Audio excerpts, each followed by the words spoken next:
শ্রাবণ মাসের সোমবার শিবের উপাসনা বিশেষ গুরুত্বপূর্ণ, আর বেলপাতা বা বিল্বপত্র দেওয়া এই পূজার এক অপরিহার্য অংশ। এর পেছনে ধর্মীয়, পৌরাণিক ও আধ্যাত্মিক অনেক কারণ আছে। বেলপাতা ত্রিগুণ ও ত্রিলোকের প্রতীক। বেলপাতা সাধারণত তিনটি পাতায় গঠিত হয়, যাকে বলা হয় ত্রিদল। এই তিনটি পাতা ব্রহ্মা, বিষ্ণু ও মহেশ্বর বা কখনো সত্য, রজ, তম এই তিনটি গুণের প্রতীক হিসেবেও ধরা হয়। শিব এই তিনটি গুণের ঊর্ধ্বে, তাই তাকে বেলপাতা অর্পণ করা মানে এই গুণগুলিকে শিবের কাছে নিবেদন করা। বেলগাছ স্বয়ং দেবী লক্ষ্মী বা পার্বতীর রূপ বলে মনে করা হয়। শিব পুরাণ অনুসারে বেলপাতা শিবের অত্যন্ত প্রিয়।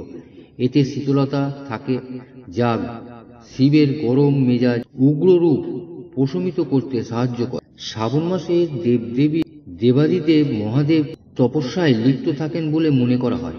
এই সময় বেলপাতা দিয়ে ভক্তরা তাকে সন্তুষ্ট করেন এবং আশীর্বাদ প্রার্থনা করেন। পাপক্ষয় ও মনোবাসনা পূর্ণ হয়। বিশ্বাস করা হয় শিবলিঙ্গে বেলপাতা অর্পণ করলে পাপমোচন হয় এবং মনস্কামনা পূর্ণ হয়। শ্রাবণের সোমবার ব্রত করে এই বেলপাতা দিলে ফল বহু গুণ লাভ হয়।